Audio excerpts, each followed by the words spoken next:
அவரை நோக்கி நாம் பார்ப்போம். விசுவாசம் இல்லாமல் தேவனுக்கு பிரியமாயிருப்பது கூடாத காரியம். ஏனெனில் தேவனிடத்தில் சேர்கிறவன் அவர் உண்டென்றும் தம்மை தேடுகிறவர்களுக்கு அவர் பலன் அளிக்கிறவர் என்றும் நாம் விசுவாசிக்க வேண்டும் என்று வேதம் சொல்லுகிறது. ஹோசன்னா ஹோசன்னா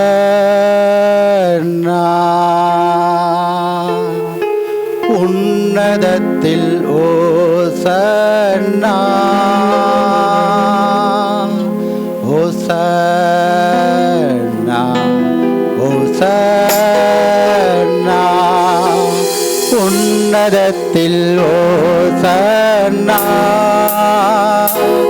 உம்மை உயர்த்திடுவோ துதி நிறைவுடனே கர்த்தர் நீரே உயர்ந்திடுவே உன்னதத்தில் ஓசன்னா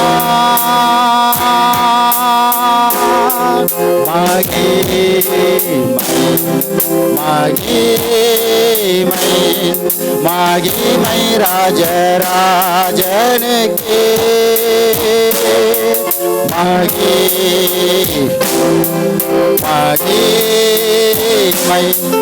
மகிமை ராஜராஜனுக்கே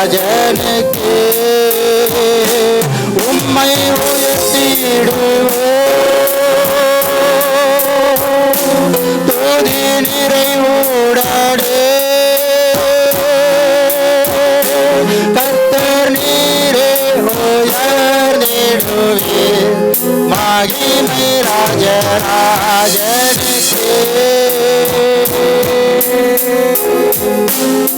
கர்த்தாவே, உம்முடைய நாமம் மாத்திரமே உயர்ந்திருப்பதாக நீர் பேசும் நாங்கள் கேட்கிறோம். இயேசுவின் நாமத்தின் மூலமாய் பிதாவே, ஆமென்.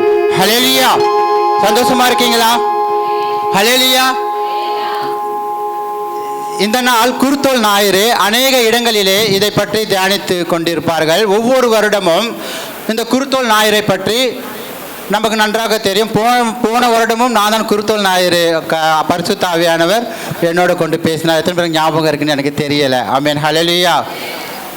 நேற்றைய தினத்திலே எனக்கு அழைப்பு வரும்போது நான் உடனே ஆயத்தப்படுத்தினேன்.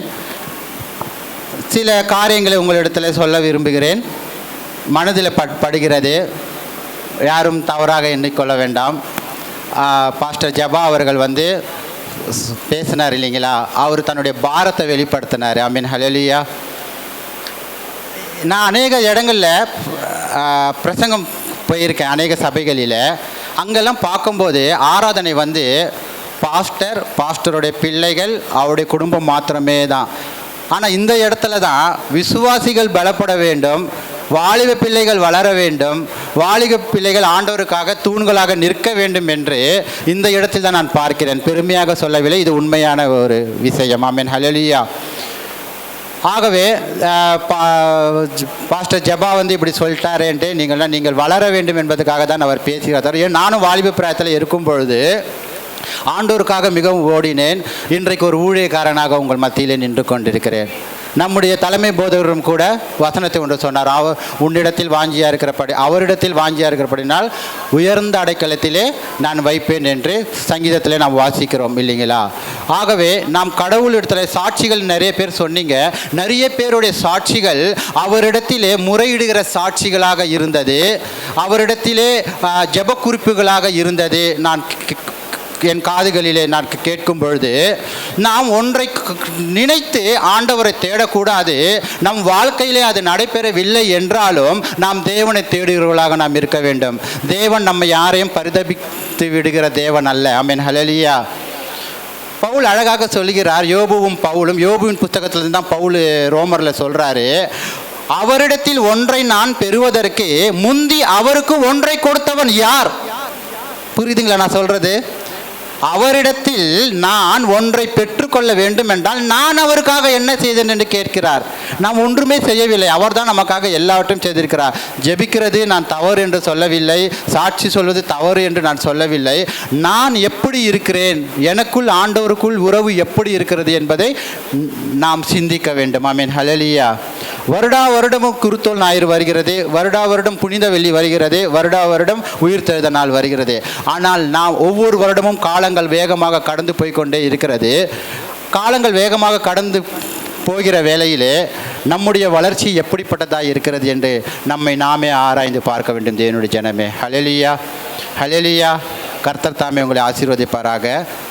ஆகவே நீங்கள் கர்த்தருக்குள் அதிகமாக வளர வேண்டும் என்று நான் மிகவும் வாஞ்சிக்கிறேன். சபை உலக ரட்சகர் சபையில் இருக்கிற எல்லோரும் ஆண்டவருக்குள்ள வேரூன்றி, அதாவது கனி தரும் மரமாக இருக்க வேண்டும் என்று கர்த்தர் விரும்புகிறார். அதற்கு நாம் இடம் கொடுத்தால்தான் நம்முடைய வாழ்க்கையிலே நாம் கனி தர முடியும். ஹல்லேலூயா. ஒரு அத்திமரத்தை பார்த்து ஆண்டவர் சபித்தார் தெரியுமா? நமக்கு நன்றாக அந்த ஊமை தெரியும். அது என்ன பாவம் செய்தது? ஏன் அது சீசர்களுக்காக காட்ட வேண்டும் என்பதற்காக தான் அந்த மரத்தை அவர் சபித்தார். இனி ஒரு காலம் முன்னிடத்தில் கனி உண்டாயிருக்க வேண்டாம் என்று சொல்லி. இன்னொரு இடத்துல நம்ம பார்க்கும்போது லூக்கா 13ஆம் அதிகாரத்தில் நினைக்கிறேன், அதில் பார்க்கும்போது 3 வருடம் அதை சுற்றி நான் எரி போடுறேன், தண்ணி பாய்ச்சுறேன், இதுலேயும் ஒரு கனியும் இது நிலத்தையும் கெடுக்குது, வேஸ்ட்டாக இருக்குது, இந்த வெட்டி போட்டுடுங்க சொல்லும்போது ஆண்டவர் மன்றாடுகிறார். இன்றும் நமக்காக ஆண்டவர் மன்றாடுகிறார். தேவனுடைய ஜனமே, ஆகவே நாம் ஆண்டவருக்காக எவ்வளவாய் நாம் நெருங்கிக் கொள்வோமோ முடியுமோ ஆண்டவருடைய நாம் கிட்டி சேருவோம். தேவன் தாமே உங்களை ஆசீர்வதிப்பாராக. இன்றைக்கு நாம் வாசித்தோம், முதல் வசனத்திலிருந்து நான் வாசிக்கலாம். 21 முதல் வசனம். அவர்கள் எருசலேமுக்கு சமீபமாய் சேர்ந்து ஒலிவமலைக்கு அருகான பெத்பகேயுக்கு வந்தபோது இயேசுவானவர் சீஷரில் 2 பேரை நோக்கி, உங்களுக்கு எதிரே இருக்கிற கிராமத்துக்கு போங்கள். போனவுடனே அங்கே ஒரு கழுதையும் அதனோடு ஒரு குட்டியும் கட்டியிருக்க காண்பீர்கள். அவைகளை அழித்து என்னிடத்தில் கொண்டு வாருங்கள். ஆமென், ஹல்லேலூயா. இங்கே கர்த்தராகிய இயேசு தம்முடைய சீசர்களை 2 பேரை நோக்கி, உங்களுக்கு எதிரே இருக்கிற கிராமத்திற்கு போங்கள். ஏன் ஆண்டவர் கழுதையை தேர்ந்தெடுத்தார், ஏன் ஆண்டவருக்கு ஒரு கழுதை தேவைப்பட்டது என்பது நாம் சற்று அதை நாம் ஆராய்ச்சி செய்வோமாக. அதாவது பழைய ஏற்பாட்டு காலத்தில் ஜனங்கள், இஸ்ரவேலர்கள் அடிமைத்தனத்திலே வாழ்ந்து கொண்டிருந்தார்கள். அவர்கள் 430 வருடம் கழித்து மோசையின் மூலமாக தேவன் அவர்களுக்கு ஒரு விடுதலை கொடுத்தார். விடுதலை பெற்று அவர் கானான் தேசத்துக்கு வந்தார்கள். நான் சுருக்கமாக சொல்லி முடிக்கிறேன். கானான் தேசத்துக்கு வந்தார்கள். அவர்களுக்கு கட்டளைகளையும் நியமங்களையும் தேவனுடைய கற்பனைகளையும் மோசே மூலமாக கொடுத்தார். ஜனங்கள் அதை பின்பற்றாதபடி போனார்கள். பின்பற்றாத போனபடியினாலே அவர்கள் என்ன செய்தார்கள், தங்களுடைய ஆசீர்வாதங்களை இழந்து போனார்கள். அடிமைத்தனத்துக்குள்ளாக ஆவிக்குள்ளானார்கள். நிறைய பேர் மரித்து விட்டார்கள். இப்போது அவர்கள் கானான் தேசத்துக்கு வந்த பிறகு அந்நிய ஜனங்களோடு கலந்து அவர்கள் என்ன செய்தார்கள், அவரோட உறவு வைத்து கொண்டார்கள். தேவன் எதை செய்யக்கூடாது என்று சொன்னாரோ அதை அவர்கள் செய்ய ஆரம்பித்தார்கள். பிற்பாடு நியாயாதிபதிகளை தேவன் ஏற்படுத்தினார். அதன் பிற்பாடு தீர்க்கதரிசிகளை சாமுவேலை கொண்டு ஏற்படுத்தினார். சாமுவேலை கொண்டு ஏற்படுத்தும்போது எங்களுக்கு ஒரு ராஜா வேண்டும் என்று அவர்கள் கேட்டார்கள் சாமுவேல் தீர்க்கதரிசி மூலமாக. உடனே என்ன செய்கிறார், கர்த்தராகிய ஜனங்களுடைய சொல்லை கேட்டு சவுல் என்றும் முதல் ராஜாவை இஸ்ரவேலில் எழுப்பினார். அதன் பிற்பாடு நமக்கு தெரியும் தாவீது, சாலோமோன், இப்படியாக ராஜாக்கள் தோன்றிக் கொண்டே இருந்தார்கள். ஆனால் ஜனங்களுக்கு ஒரு நித்திய ஒரு மீட்பின் விடுதலை இல்லாமல் இருந்தார்கள். ராஜா வந்து ஒரு அரசாளுவார், ராஜா வந்து எங்களை ஆட்சி செய்வார், எங்களுடைய நல்லது கெட்டது காரியங்களை அவர் கவனித்துக் கொள்வார் என்று ஜனங்கள் விரும்பினார்கள். ஆனால் ஒரு உண்மையான ஒரு ராஜாவை அவர்கள் எதிர்பார்க்கவில்லை. இந்த பூமிக்குரிய ராஜாவை, அதாவது பரத்தில் இருக்கிற ராஜாவை அவர்கள் நோக்கவில்லை. பரத்தில் இருக்கிற கர்த்தரை அவர்கள் நோக்கி பார்க்கவில்லை. ஆனால் பூமியில் ஒரு ராஜா வேண்டும் என்று அவர்கள் விரும்பினார்கள். சாமுவேல் போய் கேட்கிறார், ஆண்டவரே, நான் இவர்களுக்கு உம்முடைய வாயின் வார்த்தையின் மூலமாக எனக்கு கொடுத்து நான் அவர்களுக்கு போய் அறிவிக்கிறேன், ஆனால் அவர்களோ எனக்கு ஒரு ராஜா வேண்டும் என்று கேட்கிறார்களே என்று சொல்லுகிறார்கள். உடனே கர்த்தர் என்ன சொல்லுகிறார், அவர்கள் சொல்லுகிறபடி நீ செய்யன்னு சொன்னார். சவுல் ராஜாவாகிறார். அதுக்கப்புறம் சாலமோன், அதாவது தாவீது, சாலமோன். ஆனால் சாலமோன் அநேக பெண்களை திருமணம் செய்தபடியினாலே வேதம் சொல்லுகிறது, 300 மனைவிகளும் 700 வைப்பாட்டிகளும் இருந்தார்கள் என்று. அநேக பெண்களை திருமணம் செய்தனால அவன் உள்ளம் மற்ற அந்நிய தெய்வர்களோடு இணங்கி போனது. தேவனுடைய ஆலயத்தை அவன் கட்டி முடித்தான். பெரிய ஆலயம், சாலமோனு போல யாரும் ஞானவான் இல்லை. அப்படிப்பட்ட மனிதன் என்ன செய்கிறான்? பலிபீடங்களை உண்டாக்கினான், அந்நிய பலிபீடங்களை உண்டாக்கினான். உடனே ஜனங்களும் அதை சேவிக்க ஆரம்பித்தார்கள். காரணம் என்ன?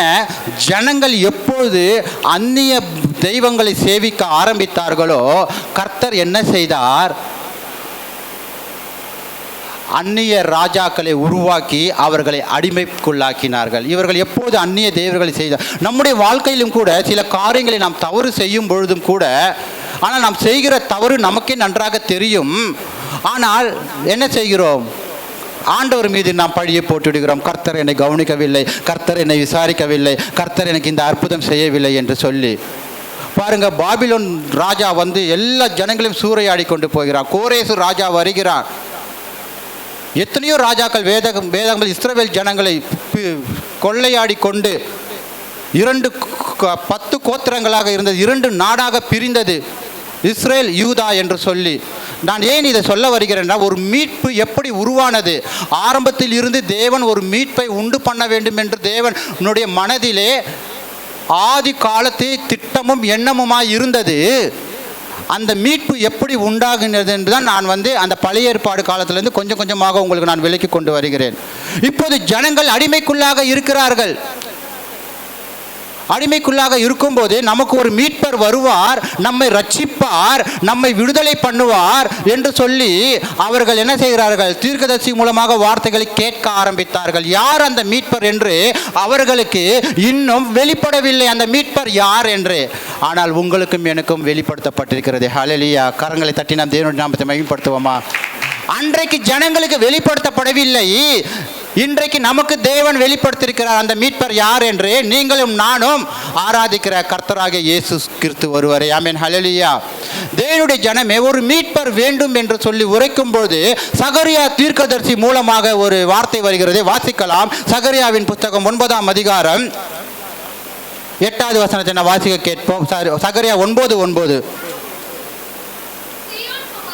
சீயோன் குமாரத்தியே, மிகவும் நீ சந்தோஷமாயிரு. ஏன் துக்கப்படுற? ஏன் வேதனைப்படுற? ஏன் அழுவுற? இனி உன் அடிமை வாழ்க்கை முடிய போகிறது. இனி நீ அழுது கொண்டிராய். உன் துக்க நாட்கள் முடிந்து போக போகிறது. சீயோன் குமாரியே சந்தோஷமாயிரு. வாசிக்குமா தொடர்ந்து. எருசலேம் குமாரத்தியே கம்பீரி, இதோ உன் ராஜா உன்னிடத்தில் வருகிறார். நாம யாரும் அவரை தேடி போல, அவர் தாங்க நம்மை தேடி வந்தார். ஆமென், ஹல்லேலூயா! அவர் தான் நம்ம ஒவ்வொருவரையும் தேடி வந்தார். உன்னிடத்தில் வருகிறார். அவர் நீதி உள்ளவரும் ரட்சிக்கிறவரும் தாழ்மையுள்ளவரும் கழுதையின் மேலும் கழுதை குட்டியாகிய மரியின் மேலும் ஏறி வருகிறவருமாயிருக்கிறார். அங்கே மத்தேயு 21 2ஆம் வசனத்தில் நான் வாசித்தோம். கழுதையையும் கழுதை குட்டியும் கட்டியிருக்க காண்பீர்கள், அதை என்னிடத்திலே அவிழ்த்து கொண்டு வாருங்கள் என்று சீசர்களை பார்த்து ஆண்டவர் கட்டளையிட்டார். இங்கே இயேசு கிறிஸ்து பிறப்பதற்கு முன்பதாகவே இங்கே ஒரு தீர்க்க தரிசனம் உரைக்கப்பட்டிருக்கிறது. உன் ராஜா வருகிறார், உன்னிடத்தில் வருகிறார். அவர் நீதியுள்ளவரும் ரட்சிக்கிறவரும் தாழ்மையுள்ளவரும் கழுதையின் மேலும் கழுதை குட்டியாகிய மரியின் மேலும் ஏறி வருகிறவருமாயிருக்கிறார் என்று சொல்லி. இது என்ன? இந்த குருத்தோல் பவனி என்பது வெற்றிக்கு அடையாளமாய் இருக்கிறது. ஒரு வெற்றி வீரன் எப்படி வருவான்? குதிரையிலே, நல்ல திடகாத்திரமாக. குதிரை வலிமை உள்ளது, மிகவும் வேகமாக ஓடக்கூடிய ஒரு விலங்கு குதிரை. ஒரு வெற்றி வீரன் எதிலே வருவான் என்றால் குதிரையிலே வருவான். அதனால் தான் நீதிமொழியில் நாம் வாசிக்கிறோம், குதிரைகள் யுத்த நாளுக்கு ஆயத்தமாக்கப்படும், ஜெயமோ கர்த்தரால் வரும். குதிரை வெற்றிக்கு அடையாளமா, அதாவது ஒரு வெற்றி வீரன் குதிரையிலே தான் நம்ம பவனி வருவான். ஆனால் இங்கே வருகிறவர் எதிலே வருகிறார்? கழுதையின் மீது வருகிறார். ஹல்லேலூயா! அப்படியே சம்பந்தமே இல்லாம எதிர்ப்பதமா நடக்கிறது. தேவனுடைய ஜனமே, முன்னிடத்தில் வருகிறவர் இதோ வருகிறார். மிஞ்சி போன அந்த கழுதைக்கு ஒன்றுமே உதவாதுங்க. அந்த கழுதை என்ன? பொதி சுமக்கிறதுக்கும் மற்ற காரியங்களுக்கு வந்து அதாவது மூட்டைகளை சுமக்கிறதுக்கு, பொதி சுமக்கிறதுக்கு, இதுக்கு தான் அதை அந்த யூஸ் பண்ணிப்பாங்க. இந்த பழைய இதிலெல்லாம் வண்ணாருங்களாம் இந்த துணி துவைக்கிறவங்களாம் பார்த்தீங்கன்னா அந்த துணி மூட்டையெல்லாம் கட்டி அதில் வச்சு தான் போயிட்டு ஆற்றுலையோ குளத்துலையோ போயிட்டு எல்லாம் என்ன செய்வாங்க, துணி துவைத்து கொண்டு வருவாங்க. ஆனால் இங்கே ராஜா ஒரு கழுதையை தேர்ந்தெடுக்கிறார். நீங்கள் கழுதைன்னு சொன்னால ஏளனமாக என்ன வேண்டாம், ஒரு கழுதையை வைத்து கொண்டு தான் பிளேயாம் தீர்க்கதரிசி மூலமாக தேவன் பேசினார். ஆமென், ஹல்லேலூயா. ஒரு கழுதையின் பச்சை தாடை எலும்பை எடுத்து தான் சிம்சோன் 1000 பேரை கொலை செய்தான். ஹல்லேலூயா. கொலை செய்தான் என்றால் இஸ்ரவேலுக்கு எதிராக வருகிற மீதியானியர்கள் அவர்களை கொன்று போட்டான். இஸ்ரவேலர்களை காப்பாற்றினான் சிம்சோன். ஒரு கழுதையின் பச்சை தாடை எலும்பை எடுத்து 1000 பேரை கொலை செய்தவன். தேசத்திலே மிகவும் எலிசாவின் நாட்களிலே தேசத்திலே மிகவும் பஞ்சம் கொடிதாய் இருக்கும் பொழுது ஒரு கழுதையின் விலை 80 வெள்ளிக்காசுக்கு போயிடுச்சான். வேதம் சொல்லுது, நான் சொல்லலை, ஆதாரம் இருக்கிறது. ஏன் நான் சொல்கிறேன்னா, கழுதை என்று யாரும் வேற இப்போது சில பேர் திட்டினாங்கன்னா போடா கழுதைன்னுவாங்க. ஆமென், ஹல்லேலூயா. இப்போ என்னை பார்த்து கழுதைன்னு சொல்லிட்டாங்க. ஆமென், ஹல்லேலூயா. ஏன்னா அது ஒன்றுக்கும் உதவாது. ஒன்றுக்கும் உதவலைனாலும் ஆண்டவருக்கு நாம் தான் தேவைப்படுகிறோம். ஆமென், ஹல்லேலூயா. புரியுதுங்களா நான் சொல்கிறது? ஒன்றுக்கும் உதவாத நம்மை தள்ளிவிட்டவர்கள், ஒன்றுக்கும் ஆகாது என்று நம்மை ஏளனமாய் எண்ணினவர்கள், பரியாசம் பண்ணினவர்கள் இன்றைக்கு நம்ம எப்படி பார்க்கிறார்கள்? அண்ணாந்து பார்த்து கொண்டிருக்கிறார்கள். ஆமென், ஹல்லேலூயா. காரணம் என்ன? இயேசுவானவர் என் மீது இருக்கிறார், நான் அவரை சுமந்து கொண்டிருக்கிறேன். இந்த கழுதையானது சுமந்து கொண்டிருக்கிறது. நான் என்னையே கழுதைன்னு இருக்கிறேன்னா உங்களை சொன்னால் நீங்கள் கோச்சிப்பீங்களா நான் தெரியல. ஆமென், ஹல்லேலூயா. கர்த்தருடைய பரிசுத்த நாமத்துக்கு ஸ்தோத்திரம் உண்டாவதாக.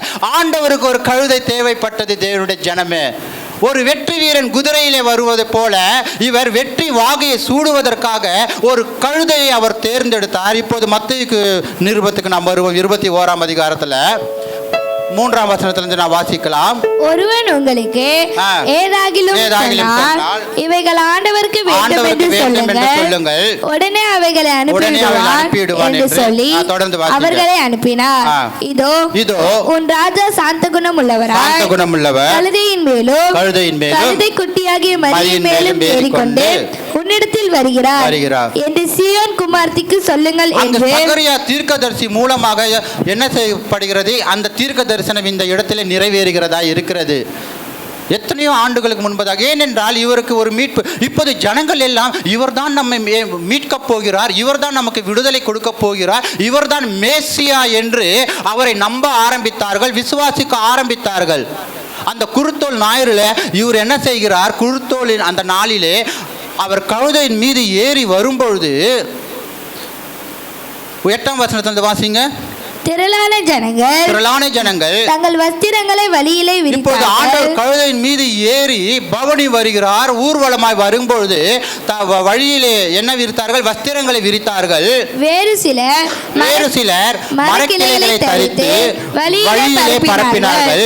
முன்னடப்பாரும் பின்னடப்பாருமாகிய திரளான ஜனங்கள் தாவீதின் குமாரனுக்கு ஓசன்னா, கர்த்தரின் நாமத்தினாலே வருகிறவர் சோத்திரிக்கப்பட்டவர், உன்னதத்திலே ஓசன்னா என்று சொல்லி ஆர்ப்பரித்தார்கள். இப்போது ஆண்டவராக இயேசு கழுதையின் மீது பவனி வந்தவுடனே ஜனங்கள் இவர்தான் நம்மை மீட்க போகிற ரட்சகர், இவர்தான் நம்மை மீட்க போகிற மேசியா, இவர்தான் நம்மை என்ன செய்ய ஆளப் போகிறார் என்று சொல்லி உடனே வஸ்திரங்களை விரிக்கிறாங்க, பாய்களை விரிக்கிறாங்க, மரக்கிளைகளை போடுறாங்க, எல்லாமே கனம் செலுத்துறாங்க.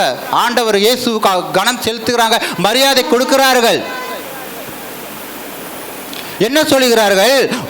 ஓசன்னா என்று சொல்லி அவர்கள் ஆர்ப்பரிக்கிறார்கள். 9ஆம் வசனத்தில் முன்னடப்பாரும் பின்னடப்பாரும் ஆகிய திரளான ஜனங்கள் தாவீதின் குமாரனுக்கு ஓசன்னா. ஹல்லேலூயா. ஓசன்னா என்ன அர்த்தம்? என்னங்கம்மா? ஓசன்னா என்பது எபிரேய மொழி. ஆனால் ஓசன்னா என்றால் சங்கீதக்காரன் மிகவும் அழகாக சங்கீதம் 118ஆம் அதிகாரத்தில் வாசிங்க. ஓசன்னா என்றால், நான் இது போன வருஷம் கூட உங்களுக்கு சொன்னேன், யாருக்கும் ஞாபகம் இல்லை. வாசிக்கலாம், 24 வாசிக்கலாம். 118. இது கர்த்தர் இந்த வசனம் நமக்கு நன்றாக தெரியும். ஆனால் எதுக்கு உண்டு பண்ணினார் அதுதான் நமக்கு தெரியல. இது கர்த்தர் உண்டு பண்ணினால் இதிலே களி கூர்ந்து மகிழப்படும். தொடர்ந்து கர்த்தாவே, இப்ப ஜனங்களுக்கு என்ன தேவைப்பட்டது? ரட்சிப்பு தேவைப்பட்டது இல்லையா? அவர்களுக்கு ஒரு மீட்பு தேவைப்பட்டது இல்லையா? அவர்களுக்கு ஒரு விடுதலை தேவைப்பட்டது இல்லையா? அவர்களுக்கு ஒரு விமோசனம் தேவைப்பட்டது இல்லையா? ஆகவே தாவீது இயேசு கிறிஸ்து பிறப்பதற்கு முன்பதாக இங்கே ஒரு தீர்க்கதரிசனமாக கர்த்தாவே ரட்சியும், கர்த்தாவே காரியத்தை வாய்க்க பண்ண. ஓசன்னா என்றால் இதுதாங்க அர்த்தம். எபிரேய மொழியில ஓசன்னா என்று எழுதப்பட்டுகிறது. இப்போது அங்க இடத்துல வந்து தமிழ் ஆட்களாக இருந்திருப்பார்கள் என்றால் ஓசன்னா என்று சொல்லியிருக்க மாட்டார்கள், இந்த வசனத்தை தான் சொல்லியிருப்பார்கள். உங்களுக்கு ஒரு உதாரணப்படுத்துகிறேன். கர்த்தாவே ரட்சியும், கர்த்தாவே காரியத்தை வாய்க்க பண்ணும். இத்தனை ஆண்டுகளாக இந்த காரியத்துக்காக தான் நாங்கள் எதிர்பார்த்து நின்றோம். இத்தனை ஆண்டுகளாக இந்த காரியத்துக்காக தான் நாங்கள் ஏங்கி நின்றோம். இத்தனை ஆண்டுகளாக இந்த காரியத்துக்காக தான் நாங்கள் ஒவ்வொரு நாளும் தவம் கிடந்தோம். ஏனென்றால் எங்களுக்கு ரட்சிப்பார் யாருமே இல்லை என்று சொல்லி. அதான் சங்கீதக்காரர் கர்த்தாவே ரோசன்னா என்றால் கர்த்தாவே எங்களை ரட்சியும், காரியத்தை வாய்க்க. அதுதான் ஓசனாவுடைய உண்மையான அர்த்தம்.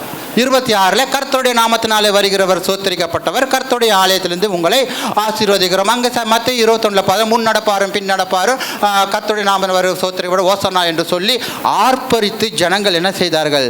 தேவனுக்கு பலி கொடுத்தார்கள்.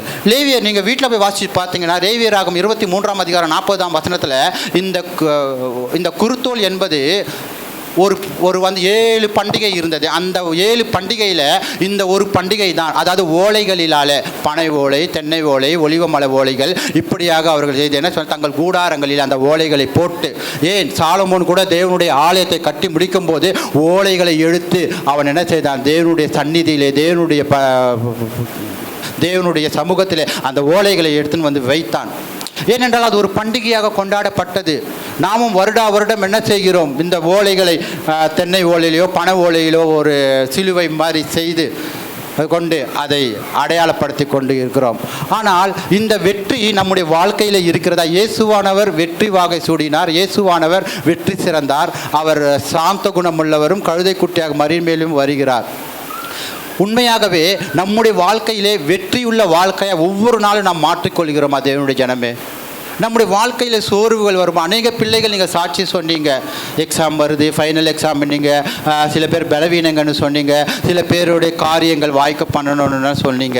ஆனால் நாம் கர்த்தருக்குள் சரியாக அவருடைய பிள்ளைகளாக நாம் இருக்கும்பொழுது நாமெல்லாம் இதெல்லாம் சொல்ல தேவையில்லை. நமக்கு ஒரு அப்பாவுக்கு பிள்ளைக்கு என்ன வேணும்னு தெரியுமோ அது நம்முடைய ஆண்டவருக்கு நன்றாகவே தெரியும். ஆமென், ஹல்லேலூயா. உண்மையா நான் இது வரைக்கும் எனக்குன்னு இது வரைக்கும் நான் கேட்டதே கிடையாது. அவருக்கு எனக்கு என்ன கொடுத்த வேலை, எனக்கு என்ன ஊழியம் கொடுத்துருக்காரு, அதை பாட்டு நான் செஞ்சு நான் போயின்னே இருப்பேன். நான் போன வாரம் 4வது வாரத்தில் வந்து ஒரு இடத்துக்கு வந்து செய்தி கொடுக்க போனேன். சத்தியமூர்த்தி நகர் எண்ணூர் பக்கத்தில். அந்த இடத்துல வந்து 2 ஆண்டுகளுக்கு முன்பதாக போனேன். அதுக்கப்புறம் ஒரு கான்டாக்ட் இல்லாமல் போயிடுச்சு. ஏன்னா எனக்கு வந்து கூப்பிட்ட இடத்துல தான் நான் வந்து போவேன். அவர் 2 வருஷமாக என்னை மறந்துட்டாரா என்னன்னு தெரில. திடீர்னு போன வாரத்தில் சனிக்கிழமை எனக்கு வந்து ஃபோன் பண்ணார். ஐயா நான் ஜாக்கப் பேசுகிறேன்னு சொன்னார். எனக்கு சட்டுன்னு எனக்கு ஞாபகம் வரல ஜாக்கப், ஏன்னா 2 வருடம் ஆகிவிட்டது. உடனே நான் ஐயா எனக்கு தெரியல, மன்னிச்சுக்குங்க, யாருன்னு தெரியலன்னு சொன்னேன். அதுக்கப்புறம் கொஞ்சம் விலாவரியாக சொன்னார். சொல்லுங்க ஐயா, நல்லா எல்லாம் விசாரிச்சு, ஐயா நாளைக்கு எங்கள் சபைக்கு வந்து செய்தி கொடுக்க முடியுமான்னு கேட்டாங்க. நான் உடனே வந்து பாஸ்டர் வந்து 4வது வாரம் எனக்குன்னு சொல்லியிருந்தார். சரி அவர்கிட்ட கன்ஃபார்ம் பண்ணிவிட்டு அப்புறமேட்டு அவர் இல்லைப்பா நாளைக்கு இன்னொருத்தவங்க வராங்கன்னு அப்படின்னு சொன்ன உடனே சரி நான் வந்து அந்த இடத்துக்கு நான் போயிட்டேன். ஏன் இதை சொல்ல வரேன்னா 2 ஆண்டுகளுக்கு முன்பதாக போகும்போது அந்த இடம் மிகவும் பாழடைந்த ஒரு இடம், வாடகை. அந்த இடம் வந்து ஒரு வாடகையோட இடம். பாஸ்டர் வந்து ஆட்டோ ஓட்டிக்கினே ஊழியம் பண்ணுறவர். ஜனங்க நல்லா அப்போவே உற்சாகமாக இருந்தாங்க. 2 ஆண்டுகள் கழித்து போன வாரம் நான் போகும்போது மிகவும் ஆச்சரியமாக என் மனது மிகவும் சந்தோஷமாக இருந்தது. காரணம் என்ன? எப்படி இருந்த இடம் இன்னைக்கு அழகாக மாற்றிட்டாங்க. ஏன் நான் சொல்ல வரேன்னா அந்த இடம் வந்து தேவனால் ஆசீர்வதிக்கப்பட்ட ஜனங்களும் ஆசீர்வதிக்கப்பட்ட அந்த இடமுமாய் என்னுடைய ஆவியானவர் இருந்ததை நான் வந்து அந்த இடத்துல வந்து உணர்ந்தேன். ஃபுல்லாக ஏசி, அதாவது ஃபுல் பீட்டில் ஒரு ஏசி, பேக்கில் ஒரு ஏசி, ஃபுல்லாக டைல்ஸு எல்லாம் பார்த்தேன். ஜனங்களும் நல்ல ஆராதனை அந்த இடத்துல. இதே மாதிரி 2 LED, முன்னாடி ஒன்று பின்னாடி ஒன்று LED. அப்போல்லாம் ஒன்றுமே இல்லை, பாய் கூட கீஞ்ச பாய் தான் இருந்தது நான் போகும்போது 2 வருடத்துக்கு முன்பதாக. அப்போது நான் யோசனை பண்ணப்போ நம்ம கடவுளுக்குள்ள எவ்வளோ அவருடைய பாரத்தை நாம் வந்து ஏற்று அவருடைய காரியங்களை நாம் செய்ய துவங்குகிறோமோ கர்த்தர் நிச்சயமாக ஆசீர்வதிக்கிற தேவனாய் இருக்கிறார். தேவனுடைய ஜனமே, ஹல்லேலூயா. செய்தியெல்லாம் முடிஞ்சிட்ட பிறகு சாப்பாடு போட ஆரம்பித்தாங்க. ஒருவேளை நான் வந்த நாளை தான் அங்கே சாப்பாடு போடுறாங்களான்ட்டு எனக்குள்ளே ஒரு எண்ணம் இருந்தது. அப்போ அங்கே ஒரு வாலிப பிள்ளையை கூப்பிட்டு நான் கேட்டேன், தம்பி என்னப்பா எனக்கு சாப்பாடு போடுறீங்க, ஏதாவது விசேஷமானு கேட்டேன். இல்லைங்கய்யா, வாரம் வாரம் சாப்பாடு போடுவோம் யான்னு சொன்னாங்க. அது கேட்டுன்னு ரொம்ப சொந்த பரவாயில்ல, ஒன்றுமே இல்லாத ஒரு இடத்துல 2 வருடங்களுக்கு முன்பதாக நான் பார்த்தேன். இப்போ வந்து எப்படி வளர்ந்துருக்கு, எவ்வளோ ஆசீர்வாதமாக இருக்குது, எவ்வளோ இருக்குது. தேவன் நம்முடைய சபையும் ஆசீர்வதித்திருக்கிறார், இல்லை என்று நான் சொல்லவில்லை. இதை காட்டில் நாம் இன்னும் அதிகமாய் அவருடைய காரியங்களில் ஊழியங்களில் நாம் செயல்பட வேண்டும். தேவனுடைய ஜனமே, ஹல்லேலூயா. நமக்காக நாம் வாழ்ந்தது போதும். இனி நாம் அவருக்காக, அவர் எனக்காக கழுதையின் மீது அவர் பவனி வந்து சிலுவையில் அவர் வெற்றி சிறந்தார். இது வந்து கற்பனை. போன வாரம் நான் பார்த்த இது உங்ககிட்ட அப்படியே நான் சொல்கிறேன். வந்தோடனே என் மனைவி கிட்ட இதை நான் சொன்னேன். இந்த காரியத்தை 2 வருஷத்துக்கு முன்னாடி பார்த்தோம்மா அந்த இடம். ஒரு சிமெண்ட் பூசே இல்லை, செவுரெல்லாம் அங்கங்கங்க ஓட்டையாக இருந்தது 2 வருஷத்துக்கு முன்னாடி. இன்றைக்கி பார்க்கும்போது அழகாக ஒரு மாளிகையாக, இத்தனைக்கு வாடகை, சொந்த இடம் கூட இன்றைக்கும் வாடகை தான் அது. பாருங்கள் தேவன் எப்படியா பாருங்கள், அவங்க ஒரு கர்த்தருடைய வேலையை நாம் செய்யும்போது நம்முடைய காரியங்களை அவர் கவனிக்கிறவராக இருக்கிறார். ஆமென், ஹல்லேலூயா. இங்கே ஆண்டவராகிய இயேசு இந்த குருத்தோல் ஞாயிறு அன்று என்ன செய்திருக்கிறார், ஒரு கழுதையின் மீது அவர் பவனி வருகிறார். நீங்கள் வீட்டில் வாசித்து போய் பாருங்கள். லூக்கா எழுதின சுவிசேஷம் 23:40, மார்க்கு வந்து 11 1-10, யோவான் 12ஆம் அதிகாரம் 18-19 வசனங்கள். இவையெல்லாம் இந்த ஆண்டவர் எப்படியெல்லாம் வந்தார், எப்படி குருத்தோல் ஞாயிறு, எனக்கு சொல்லுவதற்கு எனக்கு நேரம் இல்லை. நான் சீக்கிரமாக நான் முடிக்க விரும்புகிறேன். நீங்கள் கடைசியாக ஒரே ஒரு வசனத்தை நாம் வாசிக்க கேட்போம். வெளிப்படுத்தல் விசேஷம் 7ஆம் அதிகாரத்தை நாம் திருப்பிக் கொள்வோம். வெளிப்படுத்துதல் 7ஆம் அதிகாரம்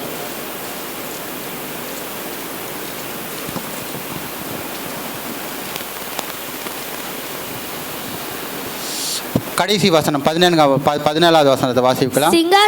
சிங்காசனத்தின் மத்தியில் இருக்கிற ஆட்டுக்குட்டியானவரே இவர்களை மேய்த்து இவர்களை ஜீவ தண்ணீருள்ள ஊற்று நடத்துவார்.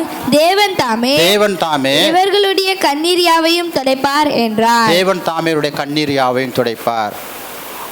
ஆட்டுக்குட்டி எப்படி மேய்க்கும்? மேய்ப்பன் ஆடுகளை மேய்ப்பானா, இல்லை ஆட்டுக்குட்டி ஆடுகளை மேய்க்குமா? இங்கே ஆட்டுக்குட்டியானவரே இவர்களை மேய்த்துன்னு இருக்கு. ஹல்லேலூயா. இப்படி என்றால் உலக தோற்றத்துக்கு முன்னாடி நமக்காக அடிக்கப்பட்ட ஒரு ஆட்டுக்குட்டி அங்கே மறைந்து இருந்தது. ஈசாக்கை பலி செலுத்தும் பொழுது அந்த பலி வேண்டாம் என்று தேவனால் தடுத்து கொள்ளும் பொழுது அங்கே ஒரு ஆடு பலியிடப்பட்டது. ஈசாக்குக்கு பதிலாக ஒரு ஆடு அங்கே கொடுக்கப்பட்டது. யோவான் ஸ்நானகன் யோர்தான் நதியில் ஞானஸ்தானம் கொடுக்கும்போது இயேசுவானவரை பார்த்து, இதோ உலகத்தை பாவத்தை சுமந்து திருக்கிற தேவ ஆட்டுக்குட்டி என்று சொல்லுகிறார். யோவான் 10ஆம் அதிகாரத்தில் நான் வாசிக்கும் போது ஆண்டவர் சொல்லுகிறார், நானே நல்ல மேய்ப்பன் என்று சொல்லுகிறார். இந்த இடத்துல ஆட்டுக்குட்டி என்று சொல்லப்பட்டுகிறது. அப்படி என்றால் ஆட்டுக்குட்டியானவரை இவர்களை மேய்த்து இவர்களை ஜீவ தண்ணீர். இந்த சாதாரணமாக நம்ம இந்த இப்போ வெயில் காலம் வந்துச்சு, தண்ணி எவ்வளோ குடித்தாலும் தாகம் அடங்க மாட்டேங்குது. ஆனால் தண்ணி நாம் குடிக்காமல் இல்லை. ஆனால் ஜீவ தண்ணீர், இந்த தாகமாக இருக்கிறேன் 5வது வாரத்தில் இந்த மாதிரி வசனம், அப்புறம் சமாரியா திரியை பற்றியெல்லாம் நிறைய பேர் பேசுவாங்க. ஜீவ தண்ணி நம்முடைய உள்ளத்தில் ஜீவ ஊற்று ஊறிக்கிட்டே இருக்கணும். அப்படி ஊரில் இருக்கும்போது தான் ஆட்டுக்குட்டியானவர் என்ன செய்கிறார், சரியான இடத்துல மேய்ப்பார். பாருங்கள், ஆட்டுக்குட்டியானவரை இவர்களை மேய்த்து இவர்களை தண்ணீருள்ள ஊற்றுகளிலே நடத்துவார். அப்படி நடத்தணும்னா முதலாவதாக நாம் அவரை சுமக்க வேண்டும். இயேசுவை நாம் சுமக்க வேண்டும். ஆண்டவரே, உம்முடைய அடிச்சுவடுகளை நான் ஏற்கிறேன், உம்முடைய அடிச்சுவடுகளை நான் சுமக்கிறேன், உம்முடைய ஊழியத்தை நான் ஏற்கிறேன், உமக்காக நான் செய்கிறேன் என்று சொல்லி நம்மை முழுவதுமாக நாம் அர்ப்பணிக்க வேண்டும். அந்த கழுதையை கட்டவிழ்க்கும் போது அந்த கழுதைக்கு சொந்தக்காரங்க கேட்குறாங்க, ஏன்பா கட்டவிழ்க்கிறீங்கன்னு கேட்கும்போது இது ஆண்டவருக்கு தேவைன்னு சொல்லும் போது அதோட அவன் வாயே திறக்கலையா. ஆமென், ஹல்லேலூயா. இன்றைக்கி எத்தனை பேர் கட்டு நோய் என்ற கட்டு, பில்லி சூன்யம் என்ற கட்டு, மந்திரம் என்கிற கட்டு, பலவீனம் என்கிற கட்டு, பிசாசின் கட்டு, இந்த கட்டுகளிலிருந்து தேவன் நம்மை விடுதலையாக்கி இருக்கிறாரு. நாம் அவருக்காக என்ன சுமந்து கொண்டிருக்கிறோமா? நம்முடைய நேரத்துக்கு ஏற்றாற்போல் நம்மை மாற்றிக்கொள்கிறோம். நம்முடைய நேரத்துக்கு ஏற்றாற்போல் நாம் வருகிறோம். நம்முடைய காரியங்கள் எல்லாம் ஆன பிறகுதான் நாம் இயேசுவை தேடிக்கொண்டிருக்கிறோம். அப்படி இருக்கக்கூடாது தேவனுடைய ஜனமே. முதலாவதாக நாம் கர்த்தருக்கு முதலிடம் நாம் கொடுக்க வேண்டும். முதலிடம் கொடுத்து பாருங்க, கர்த்தர் உங்களை எவ்வளவாய் ஊழியங்களிலே நடத்துவார், சபையிலே உங்களை எவ்வளவாய் மேன்மையாக நிலைநிறுத்துவார் என்பதை நான் சவால் விட்டு நான் சொல்லுகிறேன். ஆமென், ஹல்லேலூயா. ஆட்டுக்குட்டியானவரே உங்கள் கண்ணீரை துடைப்பார், இவர்களை மேய்த்து ஜீவ தண்ணீர் அண்டையிலே அவர்களை என்ன செய்வார்? கொண்டு போய் விடுகிறார். சங்கீதம் 22ஆம் அதிகாரத்தில் நமக்கு நன்றாக தெரியும், என் தேவனே என் தேவனே ஏன் என்னை கைவிட்டீர், ஏன் என்னை கைவிட்டீர் என்று சொல்லி. அதே சங்கீதம் 23ஆம் வசனத்தில் கர்த்தர் என் மேய்ப்பராயிருக்கிறார், நான் தாழ்ச்சி அடையேன். அதே சங்கீதம் 24 அப்படியே பாருங்க, அப்படியே ரிவேஸில் வருது, என் தேவனே ஏன் என்னை கைவிட்டீர். சங்கீதம் 23:1 கர்த்தர் என் மேய்ப்பராயிருக்கிறார், நான் தாழ்ச்சி அடையேன். அது இருக்கிற 6 வசனங்கள் நமக்கு நன்றாக தெரியும். அடுத்தது 24ஆம் வசனத்தில் யார் இந்த மகிமையின் ராஜா, யார் இந்த அரசர், யார் இவர்? வாசல்களே உங்கள் தலையை உயர்த்துங்கள், அனாதி தேவன் வருகிறார் சொல்லி. தேவனுடைய ஜனமே, அந்த ராஜாவை எந்த ஜனங்க ஓசன்னா என்று சொல்லி எங்களை ரட்சியும் உன்னதத்தில் ஓசன்னா என்று சொல்லி ஆர்ப்பரித்தார்களோ, குருத்தோல் முடிஞ்சு அடுத்த வாரத்தில் அவரை சிலுவையில் அறையும்னு சொல்லிட்டாங்க. ஹல்லேலூயா. அவங்க ஏன் அப்படி சொன்னாங்கன்னா, காரணம் என்னன்னா, இவங்க உலக ரீதியானதை தேடினாங்க. இவர் நம்மை ரட்சிப்பார், ரோம பேரரசை கழுத்து போட்டு இவர் ராஜாவா இருப்பார், இவர் தான் நம்மளை ஆளுவார், தம்முடைய ஜாதிகளுக்கு தம்முடைய ஜனங்களுக்கு தம்முடைய மீட்பை அவர் கொடுப்பார். அப்படி உலக ரீதியாக அவர்கள் இருந்தார்கள். நீங்கள் ஒரே ஒரு வசனத்தை வாசிக்கலாம். யோவானுக்கு எழுதின சுவிசேஷத்தை நாம் திருப்பிக் கொள்வோம். 12ஆம் அதிகாரம், யோவான் 12:18-19 வாசிங்க.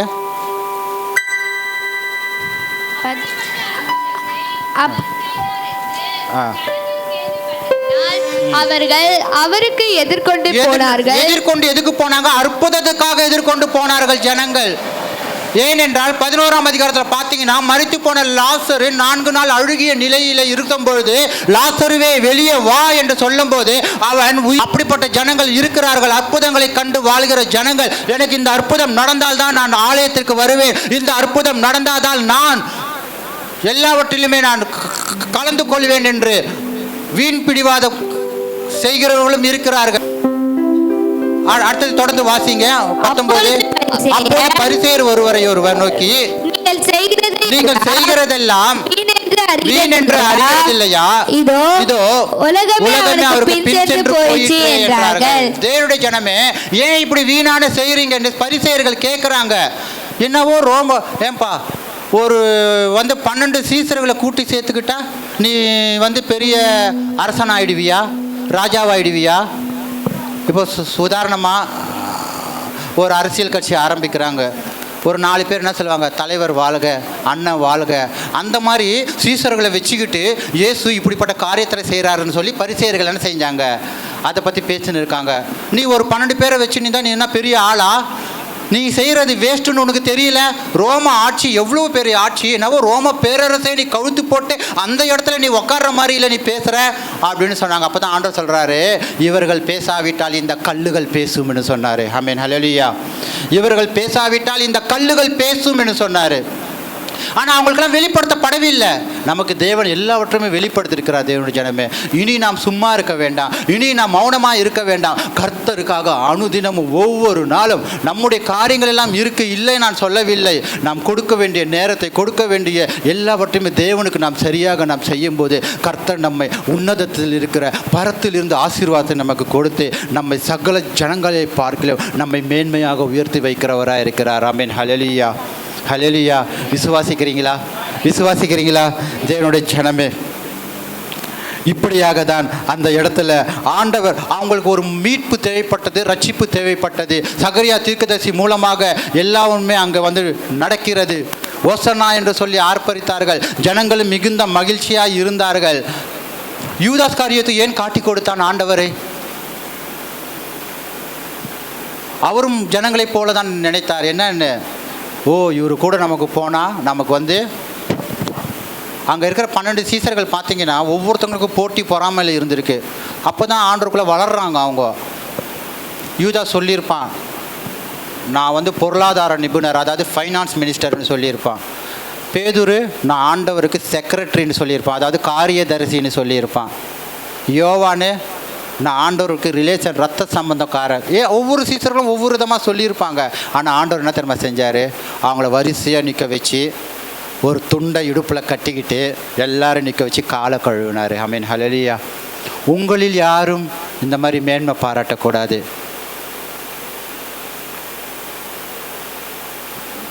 தேவனுடைய ஜனமே, ஆண்டவர் அப்படிப்பட்ட காரியத்தை அவர் செய்தார்.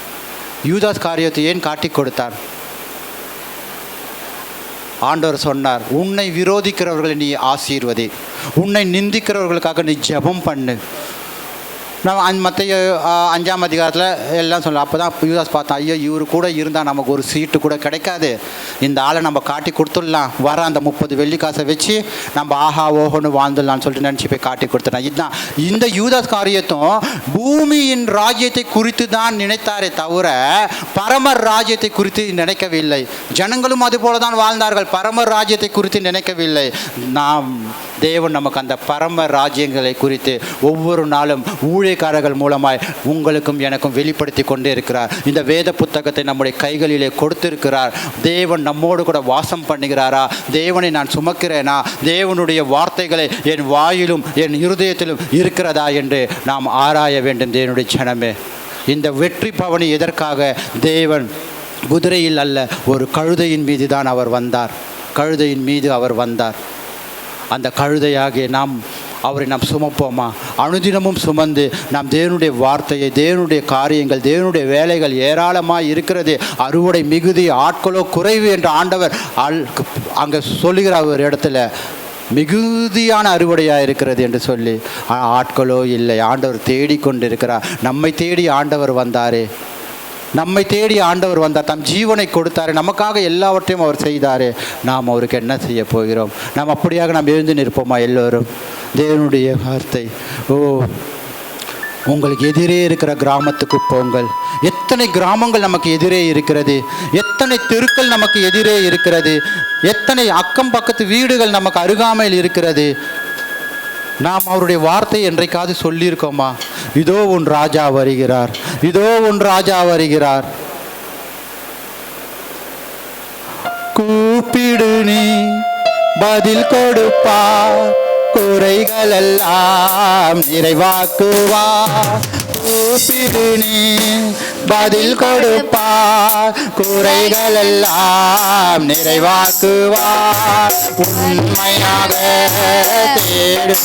யாரெல்லாம் உண்மையா தேடுறீங்களோ அவர் உங்கள் உள்ளத்திலே வருகிறவராக இருக்கிறார். அவர் உங்களிடத்திலே வாசம் செய்கிறவராக இருக்கிறார். உங்களிடத்தில் வாசம் பண்ண அவர் விரும்புகிறார். உள்ளத்தில் வந்திடுவா, கொண்டாடுவோம் கொண்டாடுவோம், அவரைகள் மறந்து நாம் பாடுவோம். கொண்டாடுவோம் கொண்டாடுவோம், கவலைகள் மறந்து நாம் பாடுவோம். ராஜாவும் இருக்கிறார், எல்லோரும் கைகளுக்கு நாம் பாடுவோம். ராஜாவும் இருக்கிறார், எல்லோரும் கொண்டாடுவோம். கைகளுக்கு நாம் பாடுவோம். மனதிருக்க உடையவரே, மன்னிப்பதே வல்லவர். மனதுருக்கம் உடையவரே, மன்னிப்பதில் வல்லவர். ஒவ்வொரு நாளும் நம்முடைய நினைவாகவே அவர் இருக்கிறார். நினைவாயிருக்கின்றார் ஓடி வாயில் மகளே.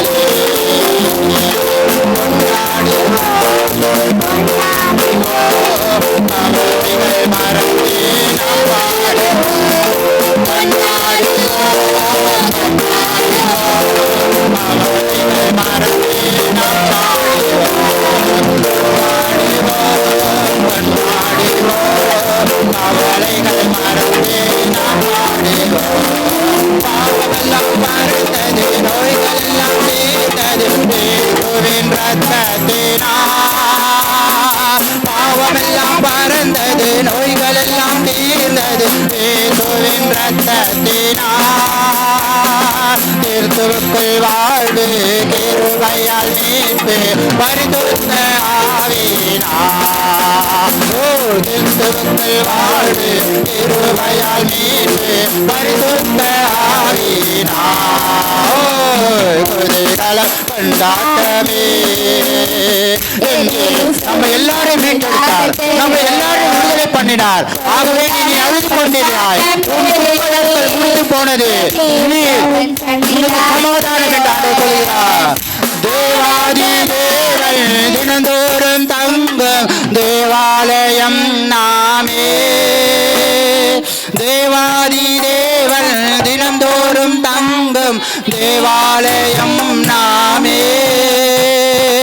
ஆவியான தேவன் அச்சாரமானார், அதிசயம் அதிசயமே. நம்முடைய ஒவ்வொரு விதத்துல அவர் அச்சாரம், பரிசுத்த ஆவி என்னும் அச்சாரத்தை நமக்கு கொடுத்திருக்கிறார்.